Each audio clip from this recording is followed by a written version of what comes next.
In Origins, if you throw a G-strike grenade while a robot is coming through, you'll see that the missiles actually come from the back of the robot. This also happens with the Dragon Strike on Gorod Krovi. When you activate the Dragon Strike, a dragon will fly to you and rain fire on the ground. On BO2, if you damage a zombie and then run away from it, it'll despawn. This applies to everything in BO2 except for one thing and one thing only, and that one thing is going to the witch's house on Buried. If you damage a zombie or make a crawler, anything like that, and go to the witch's house, he will respawn on the other side. In Alpha Omega's boss fight, when you're talking to the Avogadro before the boss fight starts, you can actually shield bash him to damage your shield. In Eisendrache, if you cook a grenade while you're using the Wonder Sphere, the game will use the grenade but it won't explode. I should also say that if you want to do this in your game for whatever reason, someone else needs to buy the Wonder Sphere for you. Otherwise, it won't be possible to cook the nade in time. In BO3 Origins, if you jump on the tank's wheels and keep running, your screen will glitch out. Eisendrache is the only map in Black Ops 3 to have a cartoon-style intro cutscene. The DSR has a scope on the Iron Sight version of it when it's floating in the Pack-a-Punch machine. In Revelations, you can't leave the Apothecant's stomach while you're holding a death machine.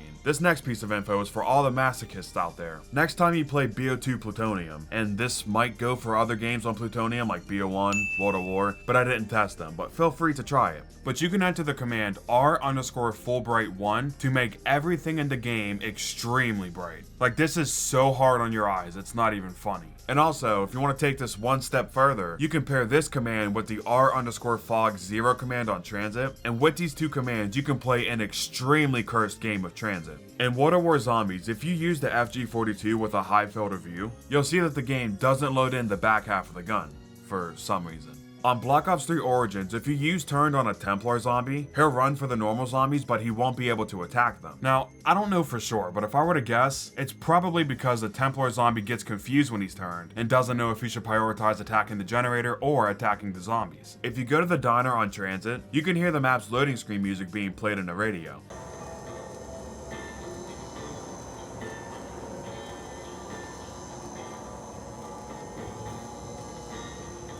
In Eisendrache, the drops don't spawn in the trams until you enter the tram fuse. This also goes for the second gondola. In Shadows of Evil, if you go near the waterfront table and stay there, the zombies will drop down this ledge to get to you. However, in the last gen version of Shadows of Evil, the zombies will actually climb down this ladder to get to you. This right here is one of the only last gen BO3Ws. In the tutorial for Black Ops 4 Zombies, you can knife this door to open a secret room. In this room is a free Zweinhander. This is pretty funny because the next thing the announcer wants you to do is buy the Mog, and when he tells you to buy it, he'll say this: "You really should grab that weapon. You won't last long with just a pistol." And also, in the next section of the tutorial, they'll take his Zweinhander away. Alright, this is Joel's from the future, and I have something to add to this. In the tutorial, they make you buy the Mog off the wall. If you trade out the Welling for the Mog and not the Zweinhander, you will soft lock your game. In the tutorial mode. Good job, BO4. Good job. Welcome. Time to learn what's new Huh? in Zombies mode in Black Ops 4. What the hell is going on? I'm just hitting constant death barriers. Okay, so for context, I have a DLL file in my BO4 that allows me to fast restart in-game. Apparently, that fast restart glitches out tutorial mode, because I'm just dying over and over again. I can't. Get me out of here. In Tagder Toten, the amount of times you need to use the flinger at the facility to unlock the heat pack parts is dependent on how many players there are in the game. So for example, on solo, you just need to land on each box once to unlock the parts, but in a 4-player game, you'll need to land on each box 4 times to get the parts. What I'm about to go over isn't useless information, but I figured I could just put this in here regardless. Y'all wouldn't care, right? As most of you know, there is a system in BO3 Zombies to trade out Gobblegums for better ones, and of course, it's called Newton's Cookbook. Well, did you know that the Gobblegums in the Newton's Cookbook aren't random, and it actually cycles through the same deals over and over again? Yes, I'm serious about this. If you want the full spreadsheet for it, here it is. Just match up whatever today's deals are in your game to where it is on the spreadsheet and work your way down from there. In Ancient Evil, if you throw Wraithfires on a statue near Hemera Shrine, they will disappear immediately. And it's not because they're being thrown out of bounds either, because when you throw a Wraithfire out of bounds, it stays there for the normal duration, so I don't know why this happens. zombies. If you buy ammo for a strife with no ammo in it, the slide will stay cocked back until you either fire it again or sprint. On buried, you can use the well and the maze to get below spawn. But I mean, everybody knows this, right? But did you know that it's actually possible to get down here without ever leaving the spawn room? If you dolphin dive exactly where I do, after enough tries you'll be able to get down here. Most of the time when you do this, you will hit a death barrier pretty fast, but for some reason, I didn't have a death barrier when I did this in my game. The Eisendrache originally had a slightly different name than it does now. Let's travel back in time real quick.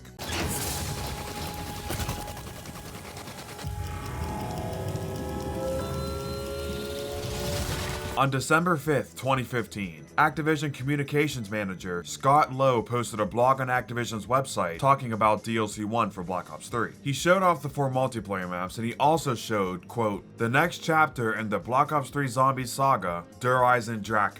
Yep, that's right. Der Eisendrache was originally supposed to be called Der Eisendrache. The reason why they changed this is because native German speakers on the Zombies subreddit and everywhere else online were pointing out that Der Eisendrache doesn't actually translate to the Iron Dragon, which is what they were going for, but rather it translates to the Iron Kite, which doesn't make that much sense. This caused a lot of controversy as to what the map was actually going to be called. So a few days later, on December 11th, 2015, Activision updated the website and changed the name to Der Eisendrache, but since they changed the name of the map so close to its release, they didn't change any of the assets in the map with the old name on it. Therefore, around the map you can find posters that have the old name on it. And real quick, before we move on to the next thing, I gotta rant about this real quick. That piece of information that I just went over took me over an hour of research to do, digging and digging in the internet to try and find it, because for some stupid reason, Activision closes their blogs like 3-4 months after they publish them. And finding old blogs and old pictures on Activision's website is borderline impossible. The only way I was even able to access this was thanks to the Wayback Machine.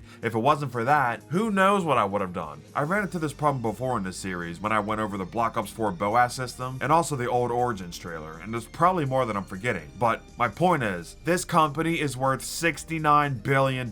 They can afford to keep their blogs published. Okay, ran over. Back to the video. In Blood of the Dead's outro, we free all the spirits trapped inside the zombies in Alcatraz. However, in Tagger Toten's intro cutscene, both the zombies and the warden are back. Somehow. In BO3 Origins, if you walk in and out of the fire tunnel, you can see an abrupt lighting change. This also happens on Shadows of Evil. If you go back and forth on these stairs in the Waterfront District, you will see another abrupt lighting change. And speaking of Shadows of Evil's trailer came out on July 5th, 2015, almost 4 months before this map released. Because of this, there were a lot of things in this trailer that were changed before the map released. I went through this trailer frame by frame and I'm pretty sure I got everything, but in the off chance that I missed something, let me know down below in the comments. So right away, if we take a side-by-side comparison here, you can see a lot of tiny differences, like the Ruby Rabbit not having any lights in it and this lamp being invisible. But I'm not going to go over the super minute details, we're just going to go over the significant changes. Like for example, the chain trap was in a different location. As you can see in the trailer, it's on the right side of this bridge, but in the final version of the map, they moved it around the corner. Also, they had a much uglier model for the chain trap. I'm glad they changed it because this ain't it. In the next set of shots, they show all the signs in the Footlight District and some of them were changed. On the right side of the screen in the trailer, there is a cafe sign. This sign was replaced with another sign that says "Silence is Golden Photography." Right above it in the trailer is a sign that says "Cola something."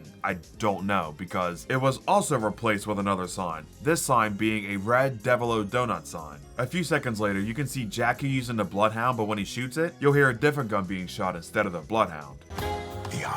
Yeah, for some reason they used the MR6's sound as a placeholder, and oh my god, this is so triggering to me, it's not even funny. Additionally, when they made this trailer, I guess they didn't have the rift portals done yet either, because in this shot, you can see behind Jackie is just a nondescript wall with an arched outline, and not the rift portals. At the 28-second mark in the trailer, the crew is outside of the boxing gym, and you can actually see a Gobblegum machine here. I think I'd prefer the Gobblegum machines being at the point of interest instead of just the tram stations, because that's so out of the way anymore, it's not even funny. At the 45-second mark, you can see a very old version of the machine to call in the Civil Protector. I am so glad they changed this because this one is so ugly. A few seconds later, you can see a packed KN-44 with the Giants Pack-a-Punch camo. So it's safe to say that they didn't have the Pack-a-Punch camo ready yet for Shadows. Either that, or they wanted to keep all the Model of the Dead connections a secret until launch. I don't know. It's hard to tell with Treyarch. But in this same shot, you can see a mystery box location in the Burlesque. Additionally, this is the normal Ether box and not the Cthulhu version that's normally in shadows. Around halfway through the trailer, you can see Floyd using the bootlegger, and for some reason, it has the VMP's firing sound. This next piece is pretty interesting. They show a clip of Nero talking when he's using the shield, but they cut to a third-person shot to show that it's actually Floyd using it. Also, when he charges, the sound effect that plays is when the Pack-a-Punch moves on Call of the Dead and Tag Their Totem. The shield is quicker than the eye! When they reveal the Gobblegum machine, you can see that there are red, white, and yellow Gobblegums. Also, you can see a much darker green Gobblegum too. There was also a Gobblegum machine near the entrance to the Ruby Rabbit, but again, this one was changed. In the next couple shots, we can see that Burned Out was originally a red Gobblegum, and also, I'm Feeling Lucky was an ultra rare gum. Why? And finally, the VMP was a wall by in the Footlight District, but in the actual map, the Vesper is in its place. If you guys would like to see other trailer breakdowns like this in future episodes, to see what all has changed since the trailer to release, let me know down below in the comments. But before we move away from the trailer talk, I got one more to show you, and it's pretty funny. In Zetsubo Noshima's gameplay trailer, you can see a placeholder map near Lab A. What makes this really funny is that the entire map here is in English, not Japanese. At least Richtofen will be okay, you know. I don't speak Japanese. Alright, that was a lie. This will be the final one we go over in this video. In Blood of the Dead cinematic trailer, the catwalk is closed, then after a very quick camera cut, the catwalk is open. And also, later on in the trailer, Richtofen is on the roof, but the door is closed. For a few months during BO3's life cycle, there was a pretty weird bug that would happen. When you would shoot a horde of zombies with dead wire and then pull out your apothecant servant, the zombies would get sucked into a non-existent apothecant shot. 5 gets darker after you turn on the power than it is before you turn on the power. How does that make sense? Dempsey lied about wearing underwear. In Moon, Dempsey says this. Nikolai, phew, that dude's reeking. I don't think he was kidding about his underwear.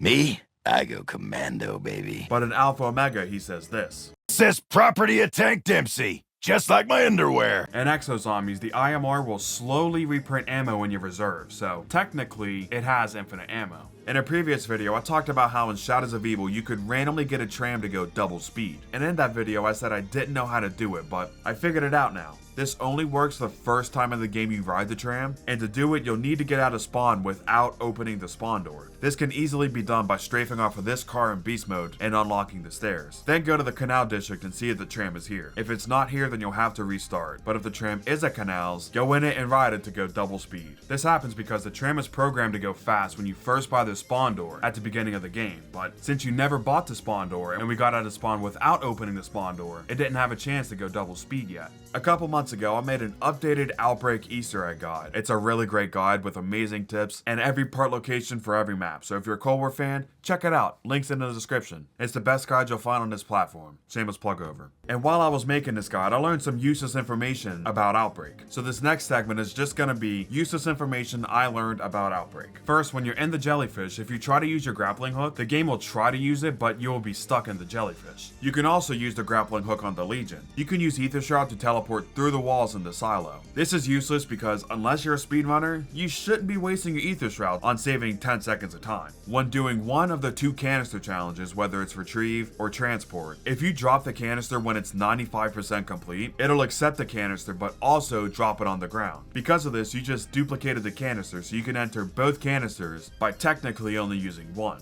That part's not useless, you can use that next time you play Outbreak. But the useless part comes with the fact that if you do it this way, the second ether canister that the game gives you will stay in the map and you can't pick it back up. Even though it gives you the prompt to pick it up, you still can't pick it up. It is unfortunately locked on the ground here. And staying with these challenges, when Outbreak first released, you could originally spin while depositing the canisters, but for some reason, they patched it so now you can't. When you drive off a cliff with PhD, your vehicle will make an explosion upon landing. The zombies can't path to the elevator on Ruka. Additionally, all zombies that are near the elevator will instantly die when you start the elevator. This was in a previous video, but I might as well cover it again. You can stand on an invisible ledge in the elevator to skip the ride. The monkey statues for the microfilm slides spawn in on round 1, but the projector for the microfilm slides won't spawn in until you contact Maxis. If you go down in the water on Armada, you will instantly die. Even if you have a revive, you will still instantly die. Also on Armada, the ray gun doesn't have an animation when you aim down sight and shoot it in the water. In the holdout objective, you can stand on the barriers. Additionally, on release, you could abuse the mantling system to get out of the map. A lot of people did this to cheese the holdouts on high rounds, and also explore the Dark Ether version of the map. Unfortunately though, it was patched. When you fish an Outbreak, the radio will play you random songs from Buried.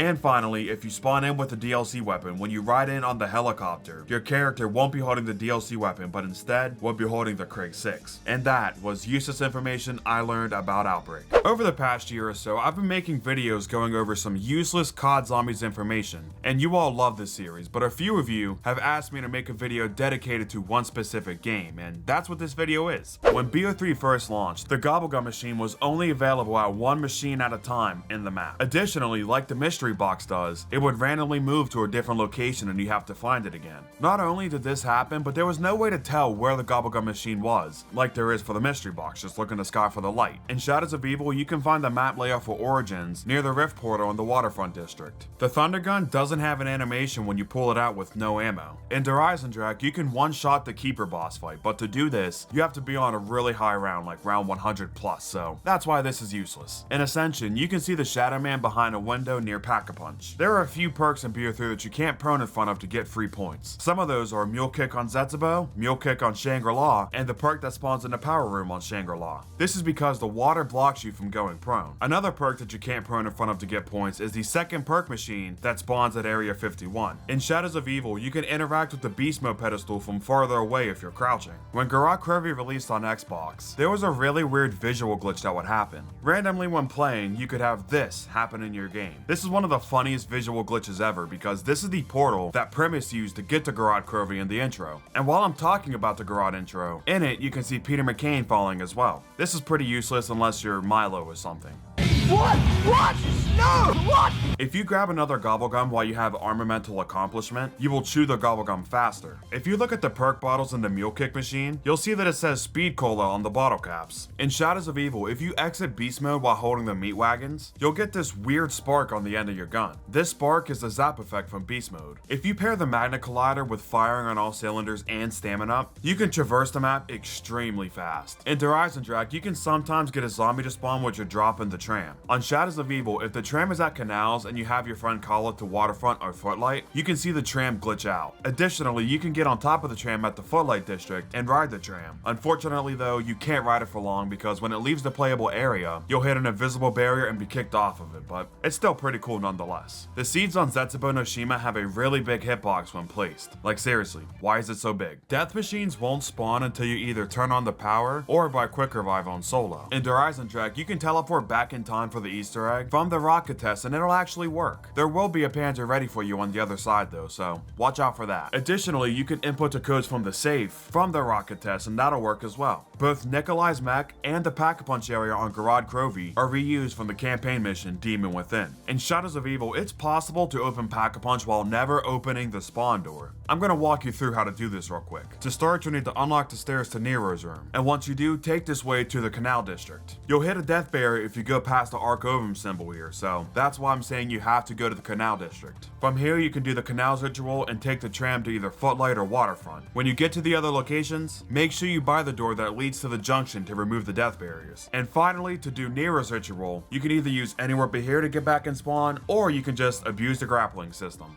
The death machine was terrible when it first released. When it released with Eisendrache, it originally pulled out much slower than it does now. If you just so happen to get a death machine spawn while you're in a horde of zombies, then this would have led to a really stupid down. Additionally, on release, it had an ammo counter as well. Now, despite what you may be thinking, it still had infinite ammo. Even if the ammo count hit 0, it would still have ammo in it, so I don't know why this is here. In BO3 Origins, the Panzer's sound was changed from what it is in BO2 Origins to what it was in Eisendrache. But if you ride the tank to despawn the Panzer, when you get back off the tank, he will respawn with the same sound from BO2. Even the deep. In Shadows of Evil, you can find a sign that flashes aim in Morse code. We all thought this was a cipher or an Easter egg of some kind, but we still have yet to find anything pertaining to this sign. In BO3, there are some things you can melee to play the sound that plays when you stab a zombie. One spot I know is by knifing the skull stand on Zetsubo, and the other is by knifing the Civil Protector.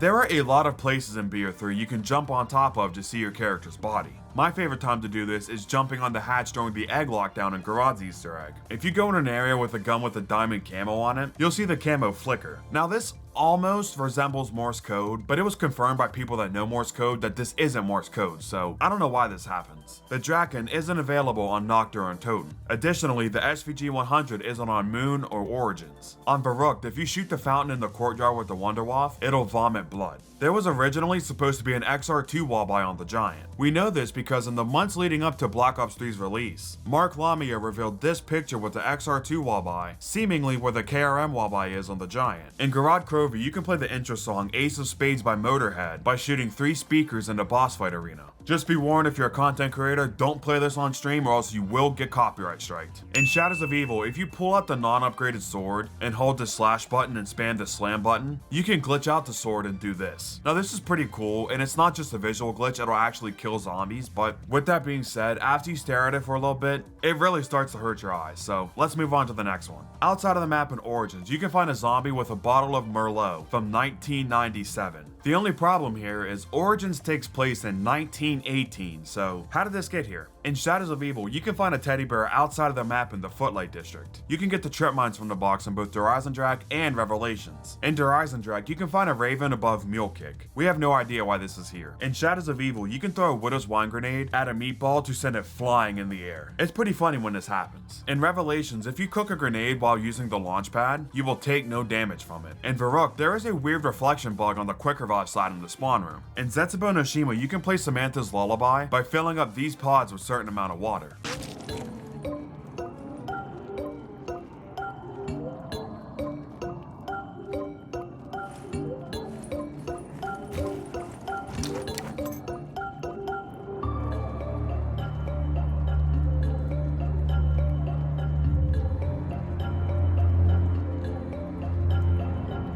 The ray gun in BO3 has no walking animation. In the gameplay trailer for Revelations, you can see Richtofen using the rocket shield, but in the final version of the map, the only shield that's available is the dragon shield. On Valentine's Day in 2016, Treyarch added an effect where black hearts would float out of the zombies when you killed them. To get this effect, all you had to do was kill a zombie in the Nightmares mode, and then you'd have this effect in zombies. Next to the perk machine in the Waterfront District, there is a brick you can interact with to make it float in the air. This brick reveals a cipher. When Zombies Chronicles first released, the M1911 wasn't your starting pistol. Every map that should have had the 1911 as your starting pistol instead had the MR6. And as per normal with COD Zombies fans, everyone acted like it was the end of the world, but in an interview, then Zombies director Jason Blundell explained why it was added so late. Something in, we have to test everything, and you have a period of submission that you've got to kind of get in, you've got to QA before that point. Yes, we knew we were making it. Yes, we wanted to get the zombie community for it, but it just wasn't ready in time. And you'd have to then basically offset all your release schedules, and it wasn't that significant a thing that would delay everything. Yeah. Around the map in Gorod Krovi, you can find sheet music for the song Revelations. There are 2 different versions of this song. First, there's a song from the sheet music,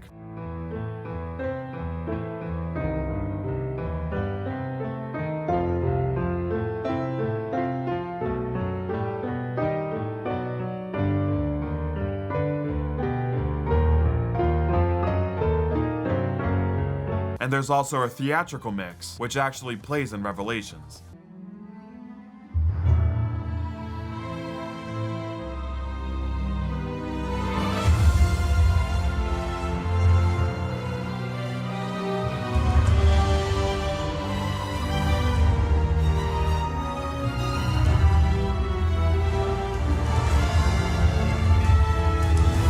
Now I doubt you know this, but you've been doing a step in Eisendrache's Easter egg wrong this entire time. When you go back in time for a second time, you're not interacting with the chronorium, but instead, you're placing a keycard in the machine that you picked up from the safe. Additionally, this keycard is the same one used for the Mangler lockdown in Gorod's Easter egg. Below the map in Shadows of Evil, you can find the parts for 2 Apothecon servants. On Moon, after Richtofen and Samantha swap souls, the zombie's eyes will turn blue. This also goes for the astronaut zombie. His eyes will glow blue through his helmet after this step. In Gorod Krovi's trailer, Nikolai says this. This should do job of killing. He says this when he's picking up coagulant. And in case you don't know what coagulant does, let's read the description of it real quick. longer bleed out time. How does this do job of killing Nikolai? You can see the Mob of the Dead plane in 3 BO3 maps. You can see it on top of Teleporter C and the Giant. You can see it flying over Shadows of Evil after you unlock Pack-a-Punch. And in Zetsubou no Shima, you can randomly find it in a dogfight. The Gobblegums are categorized by color. Every single blue Gobblegum in the game is round-based, so they only last for 3-4 rounds. All the green Gobblegums are time-based. The orange ones automatically activate when picked up, or under certain conditions like getting hit with burned out, and the purple Gobblegums can be activated manually. Also, there are some Gobblegums with unobtainable weapons on them, like for example, you can see the AK-47 on Disorderly Combat, and the Spaz-12 on Respin Cycle. Speaking of Gobblegums, on PS4 when you pick up a Gobblegum, the light on your controller will briefly change to that Gobblegum's color. In Shadows of Evil, if you shoot this picture and interact with where it was, it'll put you into Noir mode. This effect will last for the rest of the game, but with that being said, there are some ways to temporarily get rid of it. One is by going in beast mode, and the other is by standing in an apothecary servant shot. In Der Eisendrache, you can find a newspaper in the church that says there is a huge parade in London. If you get 5 kills near this newspaper with the upgraded plunger, the headline on it will change to "Reports of zombie attack in London, officials not confirming." If you get another 5 kills with the upgraded plunger near it, the headline will change one final time to "Zombie attack in the heart of London." This is a really cool Easter egg that nobody talks about. There is a weird issue with the Waw weapon's chalk outlines in this game. So to start, let's play a game. Do you know what this weapon on Revelations is? If you said the Vesper, you would be correct. Now, do you know what this weapon is on Revelations? If you said the Vesper, you would be wrong, because this is in fact the HVK-30. For some reason, the HVK has the Vesper's chalk outline on Revelations. But this is just the tip of the iceberg, because in Shadows of Evil, the Giant, Der Eisendrache, and Zetsubou no Shima, the HVK's wallby has the Shiva's chalk outline. And on Gorod Krovi, like it is on Revelations, the HVK has the Vesper's chalk outline. Now this is where it gets weird, because they do have a chalk outline for the HVK, and we know this because they actually fixed it in Zombies Chronicles. Every single Chronicles map that has the HVK as a wallby has the correct chalk outline for it. But Treyarch couldn't leave well enough alone, so instead of just fixing this issue, they instead passed the Shiva curse onto the ICR. The ICR has the Shiva's chalk outline in every single Chronicles map. And speaking of chalk outlines, Zombies Chronicles had some wall weapons changed after it came out. The first is on Shinonuma. In the Fishing Hut, it used to be the HVK, but it was later changed to the MP40. And the second one that I know of is in the Speed Cola room on Kino der Toten. The wallby used to be the Kuda, but it was also changed to the MP40. In Gorod Krovi, you can use anywhere but here to teleport back into the boss fight arena after you beat it. And speaking of Gorod's Easter egg, for around 3 years, Gorod Krovi's Easter egg was literally impossible to beat. This is because for some reason, there was a bug that would always crash your game during the cutscene. Thankfully, this has since been patched, but if you were trying to get the RK5 while this bug was a thing, I feel so bad for you. And finally, sticking with Gorod Krovi, if you enter the boss fight without quick revive on solo, Nikolai will instantly kill you. Even during the dragon phase, which he's not even supposed to attack you in, you will still die without quick revive. Hey everyone, I'm interrupting the useless info to remind you to drop a like on the video, and also click that subscribe button if you haven't yet. You watched 30 minutes of this video so far, you're obviously liking it, so before you watch the next 30 minutes, I would greatly appreciate it if you would drop a like from my hard work. Now that you liked the video and subscribed, let's get back to the useless information. In Origins intro cutscene, Nikolai is using the Olympia, but the Olympia is not on his map. In fact, Origins is the first zombies map since Kino der Toten to not have the Olympia on it. Also in the intro, Nikolai uses his fire axe. This again isn't in Origins, but it was later added to a time trial for Gorod Krovi. In Revelations, this wall in specific on the Keeper Shrine has no collision, so you can just fly right through it. In Shadows of Evil, it's possible to reveal the sword symbols in the rift outside of Beast Mode. To do this, you want to throw trip mines at where the symbols would be, and if you hit one, it will appear outside of Beast Mode. When you start the Fire Bow quest on Der Eisendrache, the pieces of the wall that fall will fall under the map. And sticking with the Firebow quest, when you're on the step where you can interact with the sun to have it explode, you can see the sun shining from the low gravity room. In Forsaken, the rock that falls from the sky for the mini boss lockdown can kill you if you're standing near it when it lands. In Exo Zombies, if your friend gets infected and the timer goes to 0, they will die and their character will actually become a zombie. Even though I'm not a fan of Exo Zombies, I gotta admit, they paid good attention to detail here, and they made a great addition. Shadows of Evil didn't have a shared inventory when it first came out, so if somebody collected a gate worm or a piece for a ritual, they had to place it down. Nobody else could. If you tried to place it and you didn't have it, it would say something is missing. Thankfully, they changed this very quickly after launch, but I don't know what they were thinking with this. They had the crappy Victus inventory system, then they fixed it in Origins, and then they went back to the Victus system for BO3. What? In Blood of the Dead, Takio references Gobblegums when you drink an elixir. I never thought I would say this, But I missed the gum. In Der Eisendrache, if you throw a trip mine at a Panzer, it'll spin in front of him. This has been in the game since Der Eisendrache came out, and it was never patched. This also happens when you throw them at your friends in co-op. Moving the box in BO4 gives you 25% charge towards your specialist. When Alpha Omega released, there was some dialogue in the Easter egg that was later cut. When this Easter egg first launched, leading up to core value 4, Rushmore would say this. Broken Arrow core value 4. Protect the American dream. You will now prove your patriotism beyond any shadow of doubt. You'll require a dog, a blender, George Washington stench. Warning. Power systems are shutting down. Oh dear. Okay, new plan. Restart the power before my batteries die. Please, hurry. I have too much to live for. Give me liberty or... Oh, never mind. Just switch on the power.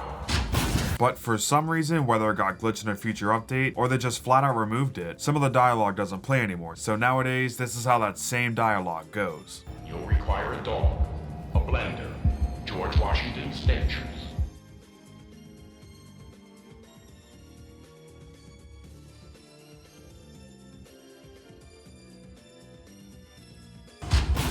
This is getting ridiculous. It's just 15 seconds of silence until the step starts. Good job, Alpha Omega. On Classified, there is an invisible wall behind Pack-a-Punch. You can see it by shooting it with an explosive weapon like the Pack-a-Punch Descargo, or shooting the nades on the Death Machine. In BO3, every time somebody walks up to the shield table, the shield parts will pop up in the top left. Like I said, this literally happens every single time someone walks up to the table. You don't even have to grab a shield. This seems a little unnecessary.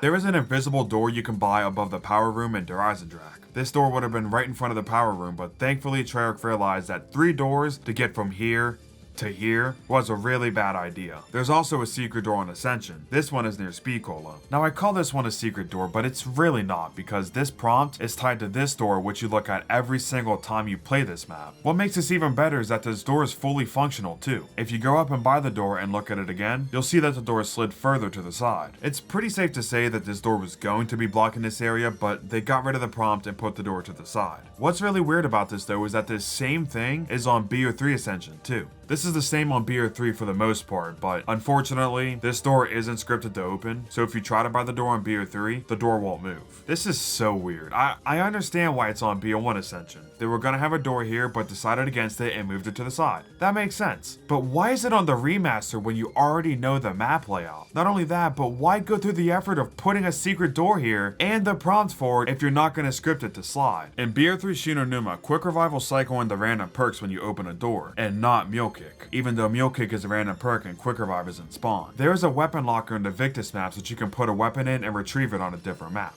Well, there are a few weapons in BO2 that are on some Victus maps, but not others. So if you place the weapon in the locker on a map that it's on and try to retrieve it on a map that it's not on, you'll get a different weapon instead of the one you put in the locker. So the PDW, the AN94, and the SVU on Die Rise and Buried, but in transit they get replaced. The PDW gets replaced with the Cheekum, the AN94 gets replaced with the Galil, and the SVU gets replaced with the FAL. Talk about a downgrade. Additionally, the Remington New Model Army and the LSAT are only on Buried, and they will get replaced on both Transit and Die Rise. The New Model Army, obviously, say it with me, gets replaced with the Python, and the LSAT gets replaced with the Hammer. Buried's not having all the fun though, because Transit and Die Rise have the Type 25 on it, but if you place it in the weapon locker and retrieve it on Buried, it'll get replaced with the MTAR. And sticking with the weapon locker, if you grab a Pack-a-Punch wall weapon from it, your character will say the same quote that they say when they purchase the weapon off the wall. Hello, darkness, my old friend. It's good to see you again. Hello, darkness, my old friend. It's good to see you again. In BO1 Shinonuma, you can tell where Quick Revive will be every single time. If you look through the door where the perk would be, see if there's a spark. If there is, then this is where Quick Revive will be. In BO2 Origins, after you beat the Easter egg, the game will end, and then after the game over screen, you will get the cutscene. But in BO3 Origins, you will get the cutscene before you get the game over screen. BO4 Zombies creates lag when you pause. So if you dash on certain things in BO4 with the sword and pause mid-dash, you can use them to get into glitch spots or even go under the map. On Moon, the excavator control panels are actually labeled. E for Epsilon, the one at the biodome, O for Omicron, the one at Tunnel 11, and a pi symbol, obviously for Excavator Pi at Tunnel 6. Well, this makes sense, right? Wrong, because Treyarch mixed up Epsilon and Omicron, so how it actually is in Moon is Pi stands for Pi, E stands for Omicron, and O stands for Epsilon. That's so stupid. Speaking of Moon, on October 23rd, 2015, Treyarch uploaded a YouTube video titled Treyarch Zombies: A Brief History. In this video, they show clips of some fan favorite maps from World of War, BO1, and BO2, and I doubt you even noticed it, but there was a secret in that clip that I just showed you. Rewind it if you want to try and find it yourself, but the secret in this clip was amongst all these quick cuts. There is an alternate, and dare I say, much creepier version of Moon's loading screen. First and foremost, the most obvious change detail is instead of the astronauts walking away from you, in this version they're walking towards you, which is very unsettling. Also, instead of Shang being in the bottom left on the previous page, this new loading screen shows Samantha at Shangri-La. Also, Griffin Station wasn't built yet, and there's a bunch of pictures on the left side of the screen that are missing, like the gamma ray specs and the V device. Like I said, this came out before BO3 even released, so at the time we all thought we were getting a Moon reimagining of BO3's DLC season, but that never happened. Instead, we got a Moon remaster for DLC 5. What's really weird about this though is that in BO3 Moon, they used the original loading screen and not this new one. In fact, as far as I can tell, and you can correct me if I'm wrong, but to my knowledge, Treyarch has never used this loading screen again since they put it in this trailer 9 years ago. But while we're here talking about Moon's loading screen, let's go over every single thing that you can buy here and how much it will cost you. So you can buy Ugly Sounds for 95 cents, you can learn to draw for $1.50, you can buy an Acta Mortis, and I gotta read this one because it's pretty funny. It says, resuscitate your loved ones with this fantastic device. Get your family back together for picnics, family gatherings, and sports. That's good, that's good. Also, it's $5. The Nova 6 tanks are $1.95, $50,000 for free, and I unfortunately can't make out the text here, but considering what it's describing, it almost has to be funny. Brine Shrimp is $1.50, Zombie Comedy is $1, Surprise Monkeys are $3, the Deluxe Electric Shock, aka the tube for the Easter egg, is a whopping $9.99. This is by far the most expensive thing so far. The Therapeutic Apparatus, also called a Therapy Bomb, is $4. The Xenon Belt is $4, the Casimir Mechanism is $1.49, and the Idol is $2.20. The Excavator Control Panel was $2.98, the Pack-a-Punch is $2.96, Jebediah Brown sure is robbing us. Gun Mule is $1.75, and Pennywise, the balloon, costs a penny. Wait a minute!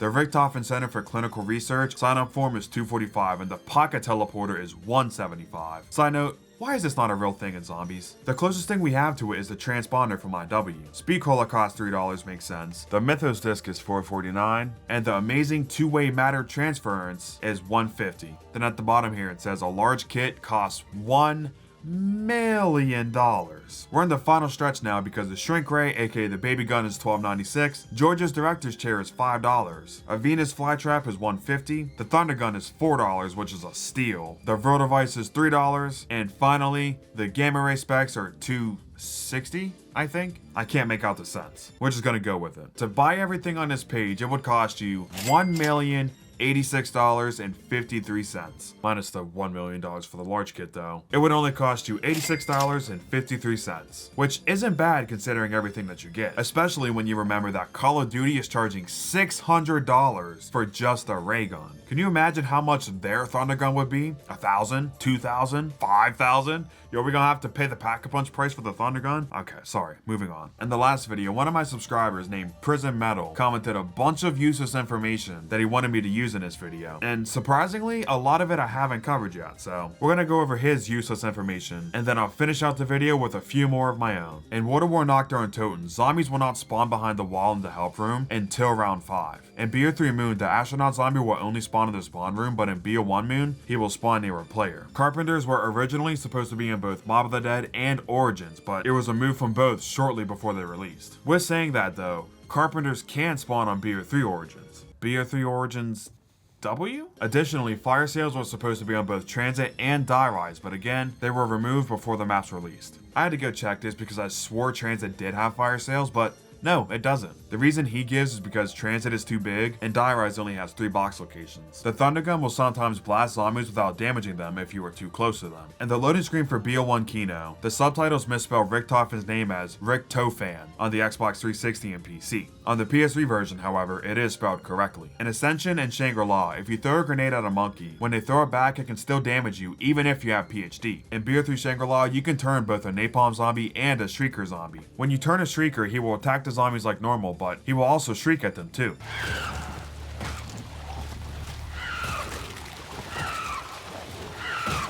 Additionally, when he dies, he will explode and kill all nearby zombies just like he does when he's normally killed. This attention to detail got me excited to see what the napalm zombie would do when turned, and yeah, he just explodes. Lame. In BO1 Ascension, the monkeys can take this hole in the wall to drop down from the power room to get to you, but in BO3 Ascension, they won't take this hole and instead they will take the stairs. And finally, for prison medals useless information. In BO1 Shinonuma, if you run up to the random perks when you first buy the door, it'll say that you need to turn on the power first. One problem here, Shinonuma doesn't have power. This is a weird glitch that happens, but when the perk actually spawns in, this will go away and you'll be able to buy it. Thank you Prison Metal for all the useless info, and now, let's get back to my useless information. On Mob of the Dead, there isn't a fire sale jingle.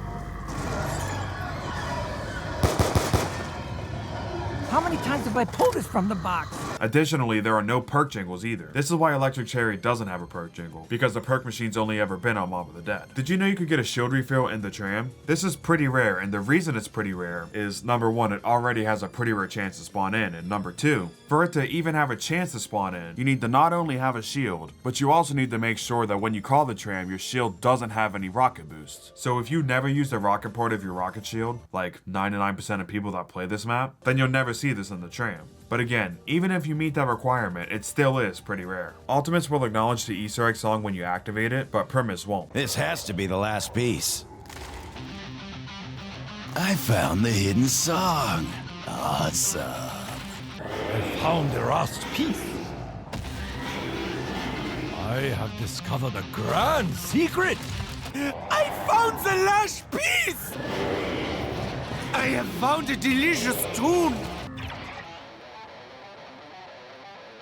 When Transit first released, you could do a glitch to pack-a-punch the Galvanuckles. Now, even though you could pack-a-punch them, it unfortunately didn't make them any better. In Origins, when you kill a Templar zombie while turning on a generator, you will get 10 points for it. The max amount of points per round you can earn by doing this is 100 points. So after that, when you kill a Templar zombie, you won't get anything. On Call of the Dead, if you go to the Ultimates room, you can find this poster on the wall. Chances are you don't recognize the people in this poster because of what they're wearing, but the people in this poster are actually Avenged Sevenfold, the band who made the Easter egg song on this map, Not Ready to Die. Additionally, at the top it says Avenged in Russian. And finally, did you know it's actually possible to hit the mystery box for 2 points? Yes, I'm serious about this. You can only do this on the Victus maps because these 3 maps, Transit, Die Rise, and Buried, have something called Perma-perks. One of them is a half-off Perma-perk, which you can get by picking up a double points and getting a net profit of 2,500 points while it's active. So if I have 1,000 points and then I pick up a double points, I need to have 3,500 points by the time it ends to get it. Once you get the Perma-perk, you want to get low on points. Specifically, you want to get under 950 points, and once you do, the next time you get a double points, go hit the box. The way this Perma-perk works is while a double points is active, you can buy things you don't have enough points for half price. So when you hit the mystery box for 950 and you don't have enough, it'll cost you 237 points, leaving you with a number that ends in a 3, which is really off-putting, but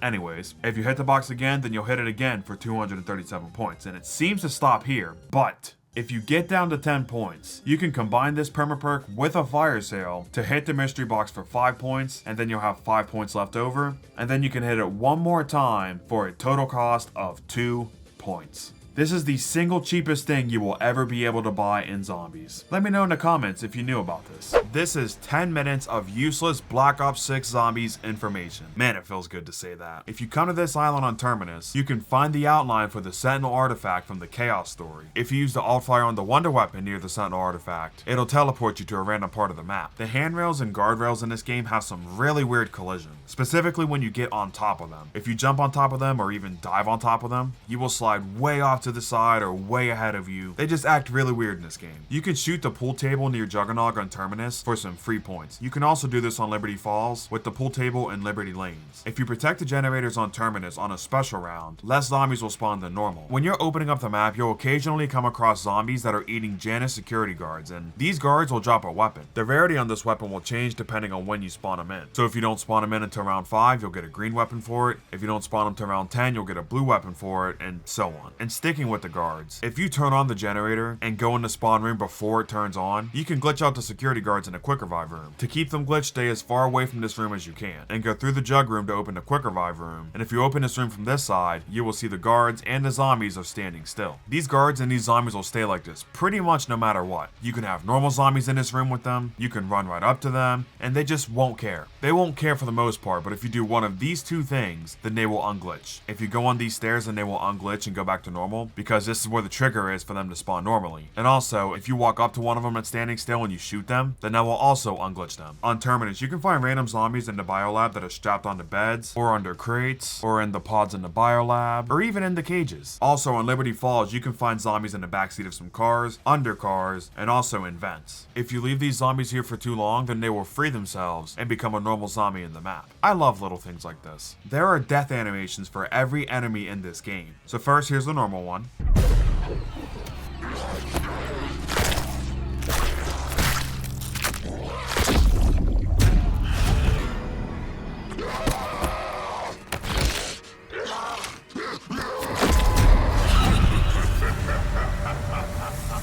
And then here's the parasite one.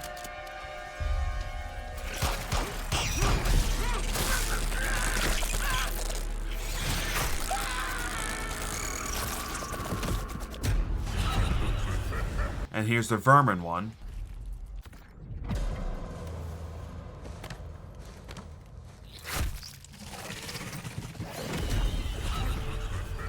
Here's the mangler one.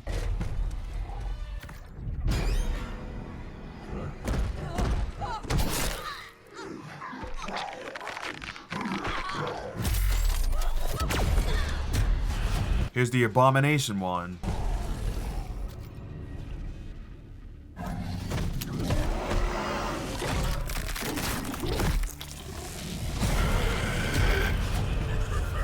Here's the Amalgam one.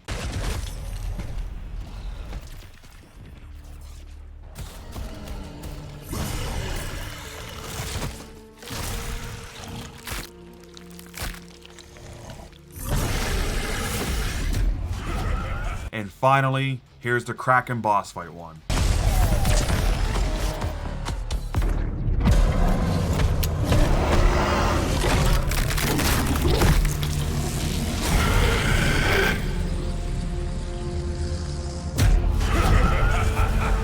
Tell me, Twitter.com, is this still not zombies enough for you? When you load into a map, the game will say the map name twice. You can't grab other people's loot that they get with the loot key. They have to drop it on the ground so you can grab it. When you're swimming in the water on Terminus, you can actually jump in the water. If you save and load your game, it'll take around 10 to 15 seconds for all the lights and stuff to start working as usual. Zombies will run out of this room when you're in the armory. When they do run out of this room, they will disappear. The zombies have weird pathing around this table in the biolab. If you call the elevator to the top of the map, then ride it down and spam the jump button the whole time, there'll be a free score streak on the ground when you get off the elevator. If you kill the zombies that are attacking the security guards before they attack them, then the security guards will start shooting you. If you run away from these security guards, then they will despawn. Zombies that are killed with an explosive weapon like the GS-45s will ragdoll when killed. You can't teleport with the Casimir portal while you're doing the ship lockdown in the Easter egg. Both Easter egg songs in Black Ops 6 Zombies so far say the phrase, "Where are we going?"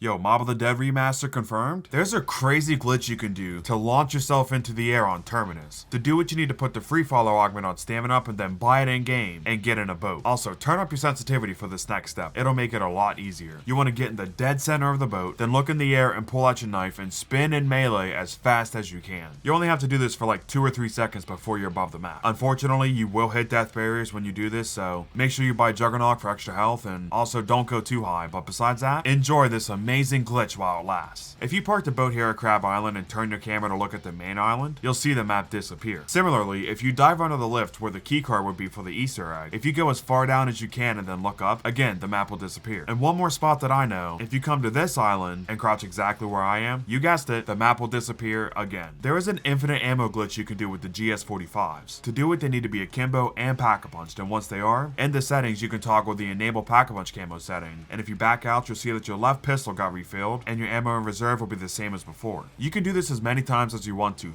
technically have infinite ammo, but when you really think about it, you have to do this like every 10 to 15 seconds, so unless you're in a very dire situation, then there's not really a reason to do this. The vermin in BO6 are pretty creepy, but if you turn on the arachnophobia mode, they will turn into this weird thing. But even though they don't have legs anymore, you can still hear them crawl.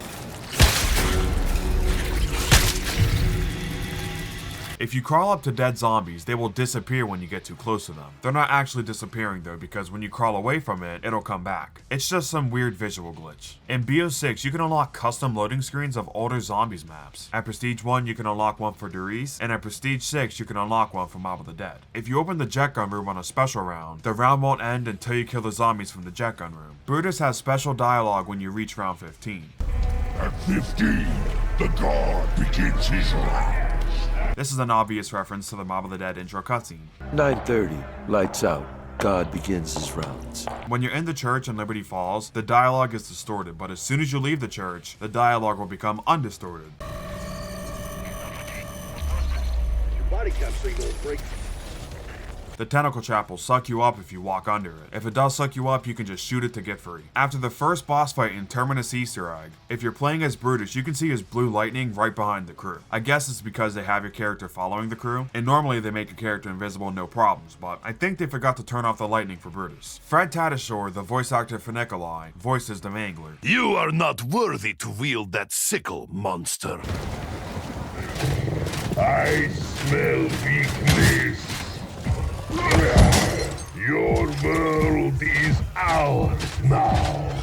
In this calling card for zombies, they show a zombified version of the BO1 cover art, the BO2 cover art, the BO3 cover art, and the Cold War cover art. But for Black Ops 4, they show a standard picture of chaos. Wonder why. In Liberty Falls, if you melee the vending machine near spawn, you can get some free loot. You can get points, salvage, ether wrenches, ethereum crystals, and even the ray gun. Also, if you buy melee macchiato and have a pack-a-punch gun, you can melee the machine to break it and get a bunch of really good loot, but like I said, you will break it, so you won't be able to use it anymore. One more thing with this machine, it can occasionally drop decoy grenades that'll play older zombie songs. For example, here's Drowning from Voyage of Despair.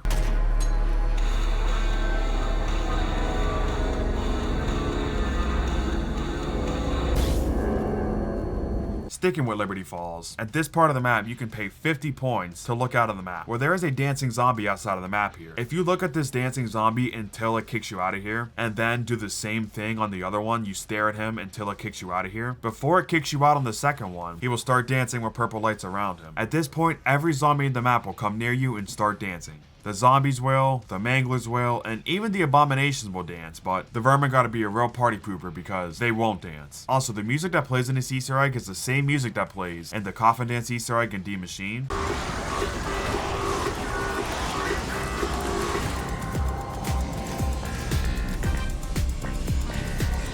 And also the disco Easter egg in Der Eisendrache.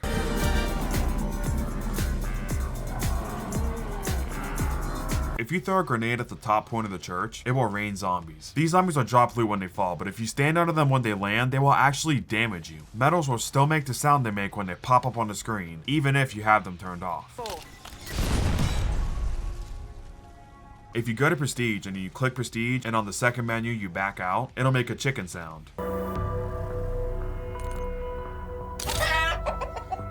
On Terminus, there is an ether cannon trap you can use to suck all the zombies up in the air. Well, if you go in front of this trap while it's active and you jump, the trap will suck you up in the air too. Now don't worry, you won't die when this happens. You'll just be teleported to a random part of the map, so if you need to escape fast or you just want to use a free anywhere but here, try doing this the next time you play. Zombies that you shoot the legs off of in the dancing Easter egg on Liberty Falls will still be standing, even though they, don't have legs. And finally, if you come near the Gobblegum machine outside Liberty Lanes, across the road from it you can see a message on this truck that says "Have faith in chaos," and chaos has a capital C. If you know, you know. When BO4 first launched, if you watched a game in theater mode, you would see that there was a white dot and a yellow circle around your character's portrait on the HUD. This was later changed, so now if you watch a game in theater mode, you'll only see the white square and not the yellow circle. I don't know when or why Treyarch removed the yellow circle, but I am glad it's gone because, to be honest, it was an eyesore. And speaking of small white boxes, when Zetsubou no Shima first launched, there was a weird bug that would happen in co-op. For a couple days after this map came out, if you were in a non-4-player co-op game, then there would be white boxes above your character portraits in the bottom left to add up to 4 players. So if you were in a 2-player game, it would add 2 white squares, and if you were in a 3-player game, it would add 1 white square. In World War Zombies, if you tap sprint while you're reloading, you can actually aim while you're reloading. This looks really goofy on 99% of the guns in this game. And sticking with World War, if you turn your FOV all the way up and reload to Type 100, you'll see that your character will snap his wrist to reload for you. The blade trap on 9 will force you to crouch, regardless if you do or not. When you go down in a solo game of Infinite Warfare Zombies, you'll automatically have a self-revive token in solo. This has been like this for most of this game's life, but believe it or not, it wasn't like this at the very beginning. When this game first came out, if you went down in solo, it would put you back at the Afterlife arcade, and just like in co-op, you'd have to play arcade games to fill up your soul power meter to return back to the map. Thankfully, Infinity Ward listened to the community's outcry about this, and they changed it to how it is today.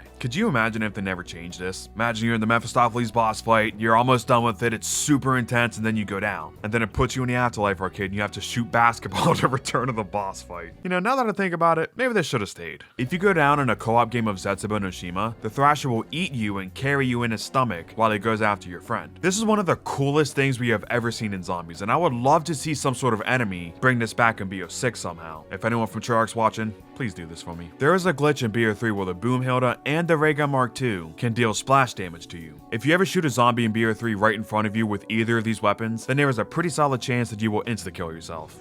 I got the glitch! When you interact with Kraft on Citadel Day More, the song that plays in the background is Alistair's theme, the theme song for the Chaos story in Black Ops 4. To obtain the Sentinel artifact, you will first need an amulet. As many of you know, there was an infamous cipher on Mob of the Dead called the ADFGX cipher, and we've already talked about this cipher multiple times in this series, but did you know that there's actually another ADFGX cipher? Yes, I'm serious about this. The map this takes place on is Revelations on BO3. If you go to Noct, you can find an arcade ticket under the trading table. Side note, I've been playing this map for 8 years, and I didn't know this was here until very recently. And I do this Easter egg a lot. How did I never see this? But anyways, this ticket, like I said, is a cipher, and when decoded, it says a pretty nice message from Treyarch. It says, quote, "From all of us at Treyarch, it has been a fun and amazing experience making zombies with you these last 8 years. Without your love and input, none of this could have been possible. Thank you for playing." I'm not crying.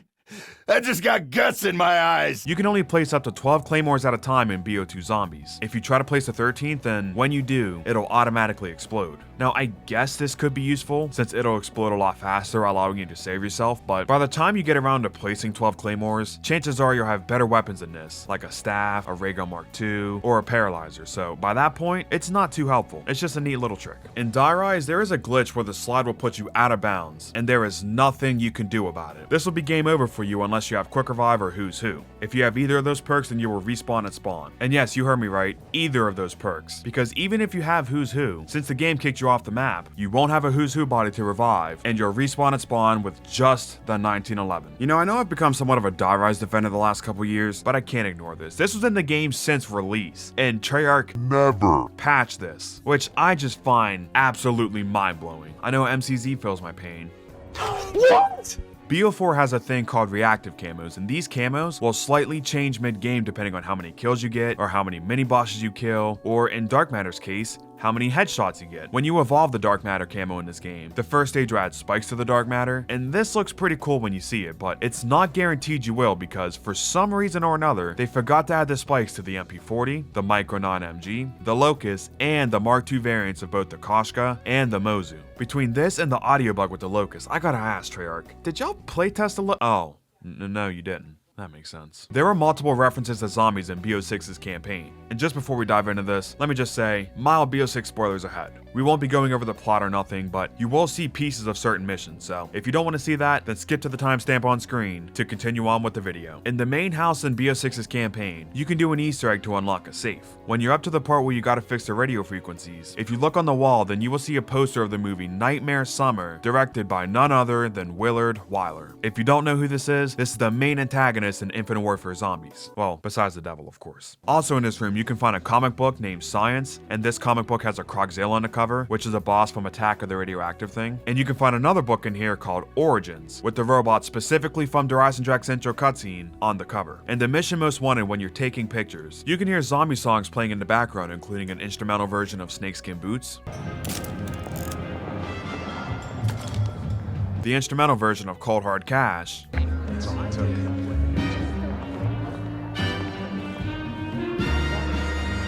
and the intro song for Classified. The floor is yours, Jesperk.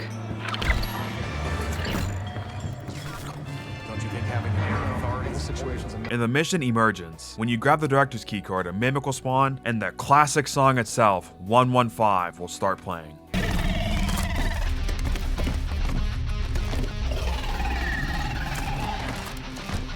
Also in this mission, if you go to the administration wing, you can find a calendar that has a smiley face on the 15th. Considering what the rest of this mission is about, I think it's safe to assume that this is a reference to 115. And the last Easter egg we'll show in this video takes place all across this campaign. It has to do with this newspaper right here. You can find this newspaper in most missions, in the safe house, basically anywhere. If you look at the photo on the front page, you'll see that this is actually a newspaper from Shaolin Shuffle, an Infinite Warfare Zombies map made 7 years ago. Not only that, but if you compare this photo to the exact spot it was taken on the actual map, you'll see that there isn't a magic wheel location here, and instead it's off in the corner. I don't know how they managed to do this. And speaking of Shaolin, Shaolin Shuffle released on April 19th, 2017, and around this time, there was a very popular meme that was put in this map that nobody references anymore. Cash me outside, how about that? I can't lie, every single time I get this quote, I cringe. And sticking with Infinite Warfare, on Beast from Beyond, when Andre hints to the player to buy some perks, he'll say this: I think I'm going through perk withdrawals around here.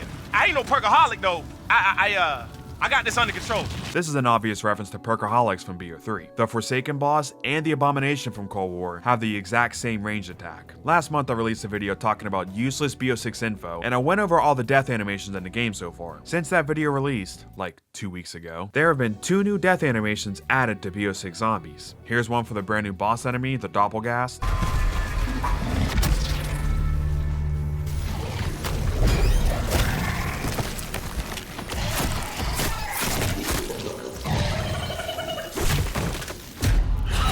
And here's a death animation for the boss in this map, the Guardian.